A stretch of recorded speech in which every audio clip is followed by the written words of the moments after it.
नमस्कार, स्वागत है आप सभी का। आप देख रहे हैं ट्रेडर्स हॉटलाइन। मैं हूं हर्षदा सावंत। शुरुआत करते हैं इस वक्त की हेडलाइंस के साथ।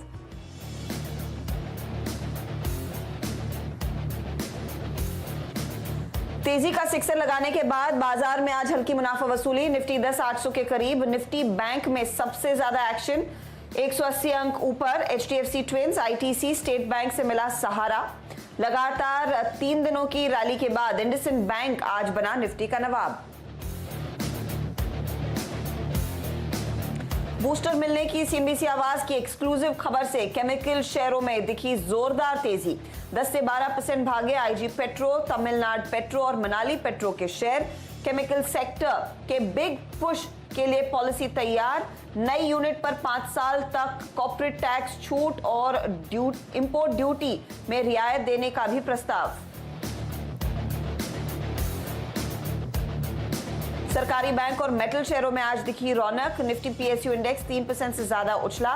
बैंक ऑफ महाराष्ट्र 10% ऊपर। कैनरा, आईओबी, यूनियन के साथ सेंट्रल बैंक में 4% की तेजी। मेटल्स में सेल, जेएसडब्ल्यू स्टील, टाटा स्टील में दिखी चमक।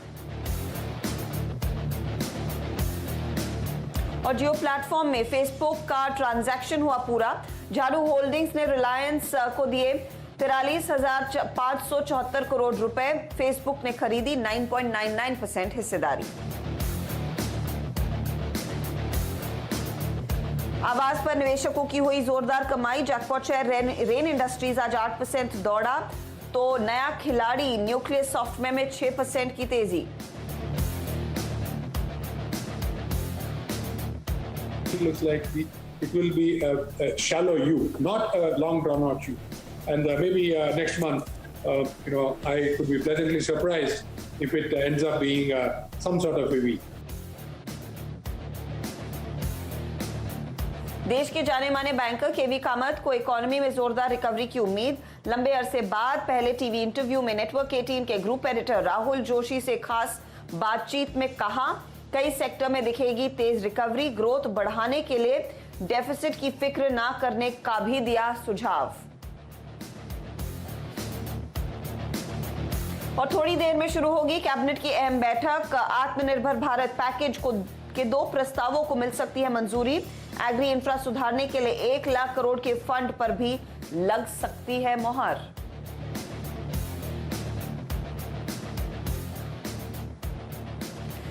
नमस्कार, मैं हूं हर्षदा और मार्केट के एक्शन पर हमारी नजरें रहेंगी। आज थोड़ी सी मुनाफा वसूली जरूर देखने को मिली है, लेकिन ओवरऑल ट्रेंड अभी भी बाजार का पॉजिटिव है।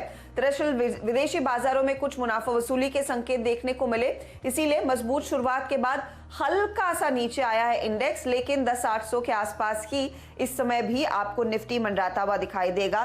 तो ट्रेड जो है वो तेजी का बना हुआ है, खासतौर से मिड कैप इंडेक्स और साथ ही साथ निफ्टी बैंक में करीब 180 अंकों की बढ़त पर कारोबार आज के सत्र में देखने को मिला है। सपोर्ट कहां से मिला है, तो सरकारी बैंक सबसे आगे है। ये पीएसयू बैंक इंडेक्स में हमने देखा है मैक्सिमम गेन्स देखने को मिले हैं। लगभग 4% की तेजी के साथ ये इंडेक्स आउट परफॉर्म करता हुआ। यही नहीं, आज फार्मा में फिर थोड़ी सी चमक लौटी है और मेटल्स में हम देख रहे हैं लगातार विदेशी बाजारों में तेजी देखने को मिली है, तो उसका फायदा भारतीय मेटल इंडेक्स को भी मिल रहा है। और स्टील कंपनियां आज के सत्र में दरअसल कर रही हैं आउट परफॉर्म। मिड कैप्स पर आएंगे तो मिड कैप इंडेक्स भी करीब 75 से 76 पॉइंट ऊपर कर रहा है कारोबार, लेकिन 2-3 सेक्टर्स हैं जो लाइमलाइट में हैं। सीएनबीसी आवाज ने आपको एक्सक्लूसिव खबर बताई कि देखिए केमिकल सेक्टर को सरकार दरअसल एक बूस्टर डोज देने वाली है। न्यू यूनिट्स पर कॉर्पोरेट टैक्स नहीं लगेगा। दूसरी तरफ एक सब्सिडाइज्ड पे आउट भी होता हुआ दिखाई देगा। इनको कम ब्याज पर पैसे मिलने की सहूलियत भी मिलेगी और इन तमाम चीजों के चलते हमने देखा है ये केमिकल सेक्टर भागा है। तो आप दिग्गजों में एसआरएफ, यूपीएल देखिए या फिर मिड कैप के स्टॉक्स देखिए, चाहे वो मनाली पेट्रो हो, कैमलिन फाइन हो, आरती इंडस्ट्रीज हो, लिस्ट लंबी है आज इन केमिकल शेयरों की। नोसिल जैसे शेयरों, इन सब में हमने देखा है चौतरफा तेजी जरूर देखने को मिली है। रेलवे कंपनियां, डिफेंस से जुड़े हुए स्टॉक्स, इन सब में हमने आज फिर तेजी का ही सिलसिला जारी देखा है। तो ओवरऑल मार्केट का मूड जो है वो चुस्त है। और ऐसे में फिर आपकी क्या रणनीति होनी चाहिए, सचिदानंद उत्तेकर हमारे साथ जुड़ रहे हैं जो आपके सवालों के जवाब भी देंगे। Sachidanand, good morning. पहले बताइए इंडेक्स पर क्या ट्रेड लेकर चलेंगे, क्योंकि देखिए आज है बुधवार, कल है वीकली एक्सपायरी और नॉर्मली वेडनेसडेज में तेजी देखने को मिलती है और निफ्टी बैंक की ओर से साफ इशारा है कि तेजी जारी रहेगी, चाहे वो एनबीएफसीज हो या फिर सरकारी बैंक और निजी बैंक। अप्रोच क्या रहेगी? क्या एक अग्रेसिव स्टांस निफ्टी बैंक में लेना बेहतर है एज अगेंस्ट द निफ्टी या फिर दोनों में तेजी करें? Good morning Harshita. ज़रूर निफ्टी बैंक अच्छी तरह प्लेस्ड है एज अगेंस्ट निफ्टी। अगर हम निफ्टी का ही डेटा देखें तो लगभग 3 दिनों से यहाँ पर स्टार फॉर्मेशन हो रहे हैं ऑन द कैंडलस्टिक फ्रंट, जो एक ऐसा संकेत होता है कि यहाँ पर जो एग्जिस्टिंग मोमेंटम है वो कहीं पर जाके थक गया है। अगर हम ओवरऑल डेटा भी देखें बैंक निफ्टी का तो 22,500 काफ़ी इंपॉर्टेंट सपोर्ट है एंड ऊपर के लेवल्स मुझे लग रहा है 23,000 तक ये पर्टिकुलर मूव एक्सटेंड होने की क्षमता रख सकता है। तो जिस तरीके से आउट परफॉर्मेंस है मुझे लग रहा है एक बैंक निफ्टी बेटर कैंडिडेट है on the long side. But अगर हम वीकनेस की बात करें तो थोड़ा सा दबाव जरूर हो सकता है निफ्टी में। तो मुझे लग रहा है यहाँ पर एक लॉन्ग शॉर्ट कॉम्बिनेशन जरूर रखना चाहिए। जिस तरीके से फिलहाल मार्केट्स प्लेस्ड है मुझे लग रहा है यहाँ पर स्टॉक स्पेसिफिक एक्शन काफ़ी इंटरेस्टिंग है। तो पीएसयू बैंक्स की अगर हम बात करें तो एसबीआई का डेटा काफ़ी इंटरेस्टिंग है आज के सत्र में। जिस तरीके से लगभग 12% का ओपन इंटरेस्ट एडिशंस हुए हैं, एक 3 हफ्ते की कंसोलिडेशन के बाद यहाँ पर एक अप मूव नजर आ रही है। तो मुझे लग रहा है ये एक अच्छा ब्रेकआउट कैंडिडेट हो सकता है, यहाँ पर एक अच्छी आउट परफॉर्मेंस आ सकती है। तो मुझे लग रहा है ट्रेड के लिहाज से स्टॉक स्पेसिफिक ट्रेड्स लेने चाहिए। एसबीआई का 200 का कॉल ऑप्शन मुझे लग रहा है यहाँ पर काफ़ी अच्छे जगह पे प्लेस्ड है। लगभग 7 रुपये के आसपास ये आपको ट्रेड मिल रहा है। 5 रुपये का आपको लगाना है स्टॉप लॉस एंड मुझे लग रहा है ये जो मोमेंटम है वो 205 तक एक्सटेंड होने की पोटेंशियल रख रहा है। तो ये ऑप्शन लगभग अराउंड 11 से 12 के जोन में स्विंग होगा। तो यहाँ पर बैंक्स में मुझे लग रहा है एसबीआई एक अच्छा कैंडिडेट है जहाँ पर एक बुलिश ट्रेड लिया जा सकता है। On the contrary UltraTech cement का डेटा काफ़ी वीक है with in the Nifty pack. मुझे लग रहा है यहाँ पर थोड़ी सी वीकनेस हावी हो सकती है थ्रू आउट द सीरीज। जिस तरीके से डेटा है 4000 एक काफ़ी इंपॉर्टेंट रेजिस्टेंस है स्टॉक के लिए एंड वहीं पर जाके बार बार वो फेल हो रहा है। तो जिस तरीके से डेली स्ट्रक्चर पे एक ब्रेकडाउन हुआ है राइजिंग वेज से, तो यहाँ पर 3800 का पुट ऑप्शन आपको खरीद के रखना चाहिए एक हफ्ते के लिए, जो लगभग अराउंड 80 रुपये के आसपास है। 67 का आपको लगाना है स्टॉप लॉस एंड 115 से 125 इस पर्टिकुलर रेंज में ये स्विंग होना चाहिए एक हफ्ते के दौरान। मुझे लग रहा है यहाँ पर निफ्टी बैंक में आउट परफॉर्मेंस बरकरार रह सकती है जिसे आप एसबीआई के थ्रू पार्टिसिपेट कर सकते हैं। ओके, तो निफ्टी बैंक में आउट परफॉर्मेंस जारी रहेगी और स्टेट बैंक ऑफ इंडिया पर ही आप फोकस कीजिए क्योंकि सबसे ज्यादा वेटेज निफ्टी बैंक में किसी सरकारी बैंक का है तो वह एसबीआई का ही है और वहां पर ट्रेंड एकदम मजबूती का बना हुआ है। दूसरी तरफ अल्ट्राटेक आज थोड़ा सा नरम दिख रहा है, मुनाफा वसूली शुरू हो गई है तो पुट ऑप्शन लेना है, मंदी का ट्रेड लेना है, 3800 का पुट लेकर चलेंगे। ये फिलहाल एक राय आई है सचिदानंद की ओर से। चलिए एक एक करके अब हमारे दर्शकों को जोड़ना शुरू करते हैं और पहले दर्शक दरअसल है सचिन मुंबई से। Sachin, good morning. Good morning. I just want to know, I have, बताइए क्या ट्रेड है हाथ में? हाँ, मेरा हिंदुस्तान यूनिलीवर का 2200 का कॉल है एट ₹28।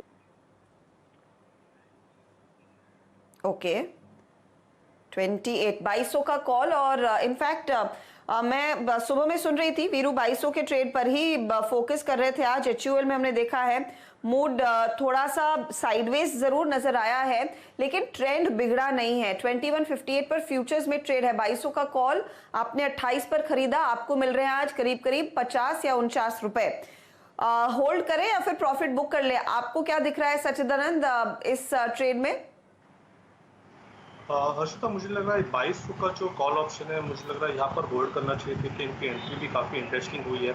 इनफैक्ट अगर हम ओवरऑल इसका डेटा देखें तो एक कंसोलिडेशन फेज में है स्टॉक एंड जिस तरीके से इसके बाउंड्स हैं मुझे लग रहा है एक बार तो ये जो ऑप्शन है वो अराउंड 60-65 के जोन में स्विंग होना चाहिए अगले कुछ दिनों में। तो मुझे लग रहा है यहाँ पर एक ऑलरेडी रेंज बाउंड ट्रेड था, एक रेंज के बॉटम से ही ये स्विंग मिला है। तो मुझे लग रहा है इनको कैरी फॉरवर्ड करनी चाहिए अपनी position. On a closing basis 42 का उनको लगाना है स्टॉप लॉस एंड 65 एक रिव्यू से होगा। ओके, 42 का स्टॉप लॉस लगाइए और होल्ड कीजिए। दरअसल आप एचयूएल के इस 2200 के कॉल को बहुत ही बढ़िया ट्रेड आपने लिया है। Stay with the trend Sachin, good trade. 42 का स्टॉप लॉस लगाइए, बने रहिए। चलिए अब गोपाल महाजन जलगांव से लाइन पर है। गोपाल नमस्कार, पूछिए। नमस्कार। हेलो हेलो बताइए सर। हाँ, वो मैंने व्हाट्सएप किया आपकी था। आवाज पहुंच रही है मेरे तक, बताइए आपने क्या ट्रेड लिया है। हाँ, आरबीएल का एक 160 का पुट लिया है। हेलो। ओके हाँ, जी, तो बोलिए किस प्राइस पर लिया। आरबीएल का लिया 10 रुपये 85 पैसा। सर ये आपने ना एकदम गलत ट्रेड लिया है। ये खरीद कब की थी आपने। ये हो गए 15-20 दिन हो गए, 15 दिन हो गए शायद। सब मैं बताऊं ऑनेस्टली, जब ऑप्शंस के ट्रेड में आप उतरते हैं तो आपको एकदम फुर्ती से काम करना है। आरबीएल का ट्रेड जब आपने लिया तब ठीक चल रहा था, लेकिन आप देखिए धीरे धीरे करके निफ्टी बैंक में क्या तेजी आई है और आरबीएल में आपको हो रहा है भारी लॉस। 160 का पुट लेकर बैठे हैं, 85 पैसे पर सस्ता पुट मिला तो ले लिया, लेकिन अब स्टॉक आप देखेंगे 192 पर आ चुका है, वो आप इग्नोर नहीं कर सकते गोपाल जी। सचिदानंद, एग्जिट है ना। या अर्शदा, डेफिनेटली एक एग्जिट है। एक अगेंस्ट द ट्रेंड इन्होंने लिया है, जहां पर मुझे लग रहा है एग्जॉशन के भी साइंस नहीं थे। एक अच्छे high top higher bottom sequence में है स्टॉक एंड 200 का जो इनफैक्ट एक हर्डल है, बट वो पर्टिकुलर हर्डल मुझे लग रहा है हाल फिलहाल में एक बार रीविजिट ज़रूर होना चाहिए। तो डेफिनेटली उन्होंने जो पोजीशन ली है वो अगेंस्ट द ट्रेंड है एंड उनको एग्जिट करनी चाहिए।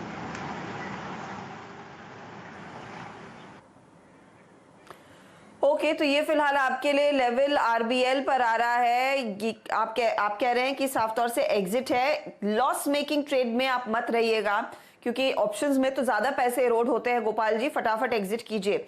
चलिए अब अगले ट्रेडर को जोड़ लेते हैं। हिरेन शाह अहमदाबाद से। हिरेन भाई क्या हाल है। ठीक है, मजा में। हेलो हेलो, क्या ट्रेड लिया है। मैंने कॉल इंडिया का लॉट लिया है 3700 शेयर का, 135 रुपये 65 पैसे में। मैं क्या करूँ अब। नहीं, कौन सा वाला कॉल लिया है, एक बार बताएंगे कॉल की स्ट्राइक प्राइस। नहीं, कॉल इंडिया का 135.65 पैसे का लिया है। और क्या है मैंने। ओके ठीक है, फ्यूचर्स में ट्रेड होल्ड करें। 135 रुपए 65 पैसे पर ये ट्रेड इनका खड़ा है। क्या सलाह होगी आपकी इनके लिए। हर्षदा, मुझे लग रहा है यहाँ पर स्ट्रक्चर वीक नहीं है ज़्यादा। इनफैक्ट एक अच्छे कॉन्ट्रैक्टिंग फेज में है स्टॉक। नीचे अगर हम सपोर्ट देखें तो 130 के आसपास काफ़ी अच्छा सपोर्ट है एंड ये सपोर्ट के काफ़ी नज़दीक है। ओवरऑल मुझे लग रहा है कि यहाँ पर थोड़ा सा टाइम स्पेंड हो सकता है अपने लोअर बेस के आसपास, बट इवेंचुअली जिस तरीके से स्ट्रक्चर है जल्दी हम देखेंगे कि अराउंड 138 139 ये पर्टिकुलर लेवल वापस रिविजिट होने चाहिए। तो जिस तरीके से यहाँ पर स्ट्रक्चर है, मुझे लग रहा है यहाँ पर उनको अपनी लॉन्ग पोजीशन होल्ड करनी चाहिए। 130 का मैं स्टॉप लॉस सजेस्ट करूंगा ऑन द फ्यूचर्स एंड 137 138 एक रिव्यू जोन होगा स्टॉक के लिए इस पर्टिकुलर एक्सपायरी में।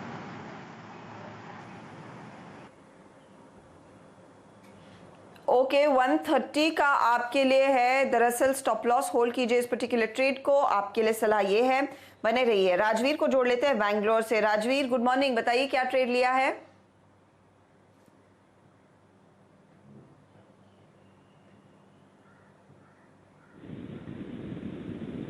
राजवीर, क्या आपको मेरी आवाज सुनाई दे रही है। मुझे राजवीर की आवाज सुनाई नहीं दे रही है, तो इनका जो सवाल आया है मैं वो ले लेती हूँ।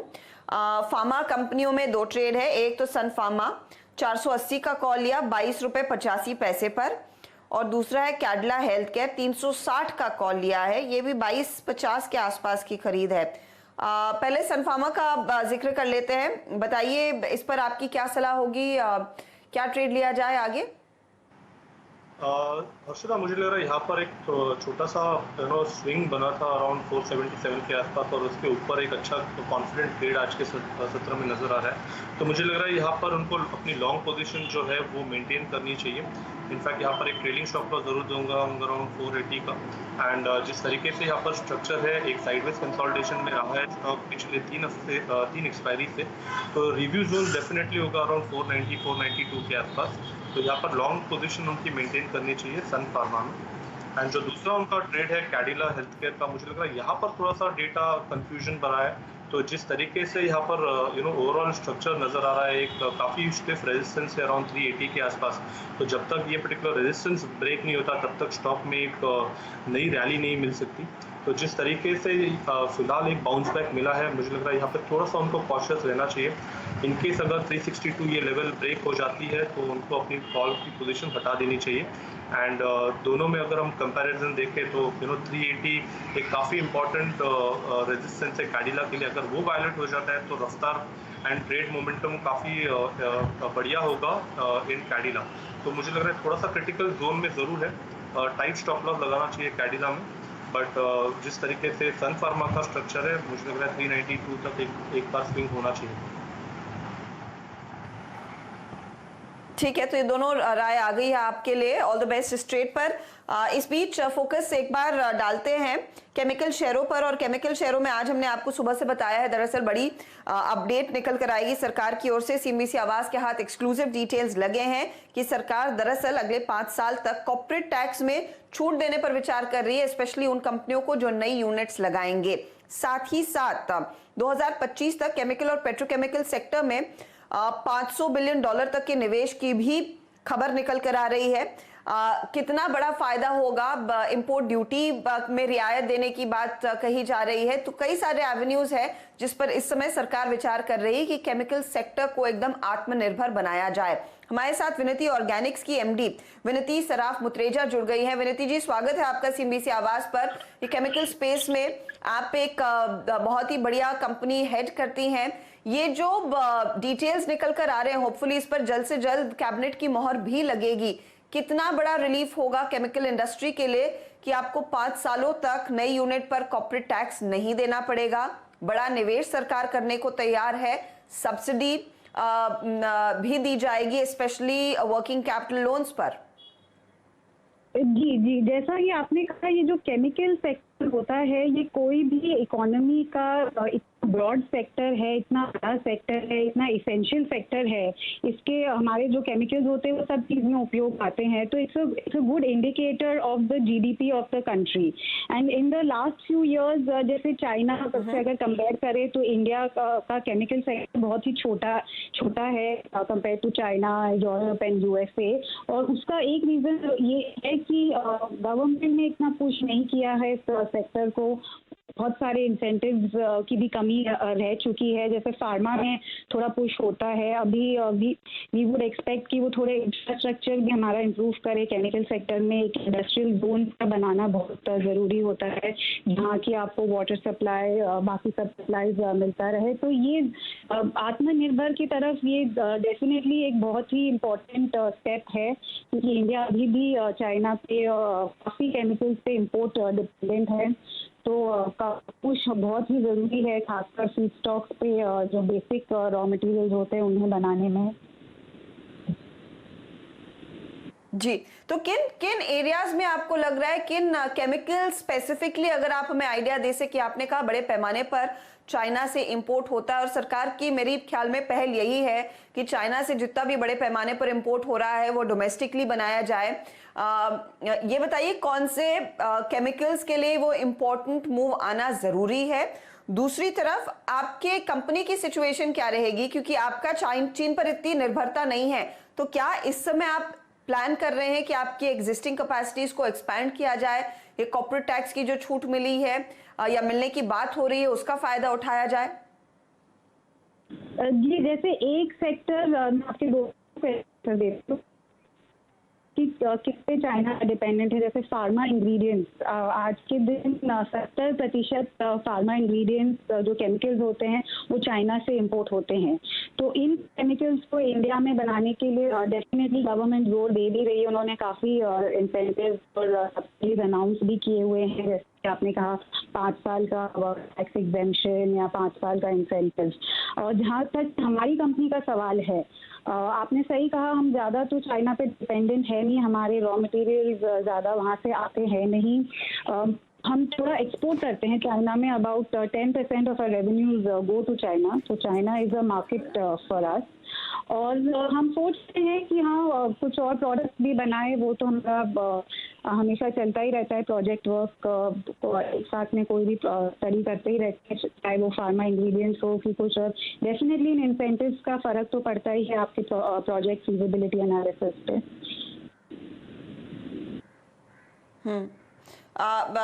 मैं एक और सवाल मैम आपसे ये पूछना चाहूंगी कि यहाँ से आगे फिर आई एम श्योर आप अपने कैपेसिटीज को एक्सपैंड करना चाहेंगी जैसे आपने मेंशन किया है, लेकिन ओवरऑल डिमांड की सिचुएशन क्या है, क्योंकि आपका एक बड़ा मार्केट यूरोप और यूएस में है, वहां पर भी कोविड की मार का इम्पैक्ट पड़ा था। Are things relatively better? क्या इम्प्रूवमेंट देखने को मिला है डिमांड में?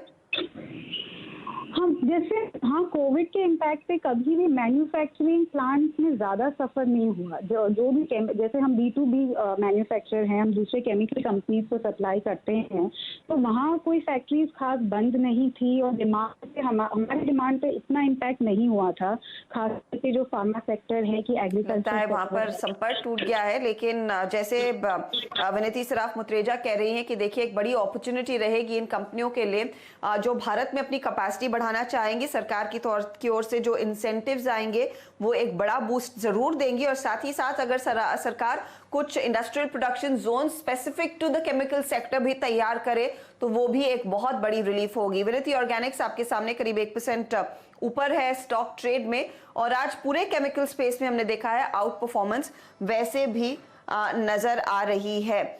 मुझे सचिदानंद आपसे एक राय लेनी है कि विनीति ऑर्गेनिक्स पर आप टेक्निकली क्या इस समय कोई ट्रेड एग्जीक्यूट करना चाहेंगे, या फिर आपको एक अपॉर्चुनिटी दिख रही है SRF, UPL या फिर किसी और केमिकल शेयर में एट द मोमेंट? देखिए ये पूरा सेक्टर काफ़ी इंटरेस्टिंग और बजिंग है। अगर हम विनीति का ही डेटा देखें तो पिछला क्वार्टर काफ़ी इंटरेस्टिंग रहा था, एंड जिस तरीके से यहाँ पर एक higher top higher bottom sequence बन रही है, हाल फिलहाल में उसका जो 200 डे एक्सपोनेंशियल मूविंग एवरेज है अराउंड 960 के आसपास, वहाँ से एक अच्छी रैली बनी है स्टॉक में। तो मुझे लग रहा है यहाँ पर एक लॉन्ग बायस ज़रूर मेंटेन करना चाहिए। ऑन द हायर साइड मुझे लग रहा है कि अगले कुछ महीनों में ये स्टॉक वापस अपने 1100-1150 के आसपास जो इसके ऑल टाइम हाइज है उसको रिविजिट करना चाहिए। तो स्ट्रक्चर काफ़ी इंटरेस्टिंग है। स्ट्रक्चर में वीकनेस तभी होगी जब 950 के नीचे स्टॉक ग्रोथ होगा। तो जिस तरीके से ओवरऑल अपॉर्चुनिटी है, मुझे लग रहा है ट्रेडिंग के लिहाज से ज़रूर SRF एंड UPL जैसे काउंटर्स कंसिडर करने चाहिए, बट इन्वेस्टमेंट के लिहाज से एक अच्छा बेस मिला है 950 के आसपास, तो उसके स्टॉप लॉस को मानते हुए यहाँ पर थोड़ी सी पोजीशन बनाई जा सकती है। 1150 होगा रिव्यू जोन विनीति के लिए। ओके, 1150 की तरफ फिर से बढ़ने की पूरी क्षमता रखता है ये काउंटर, तो यहाँ पर भी एक अपॉर्चुनिटी है ट्रेड लेने की। राज कश्यप ने हमें सवाल भेजा है इन्फोसिस पर, और आज वैसे भी हमने देखा आईटी कंपनियों में थोड़ी सी मुनाफा वसूली शुरू हो गई है।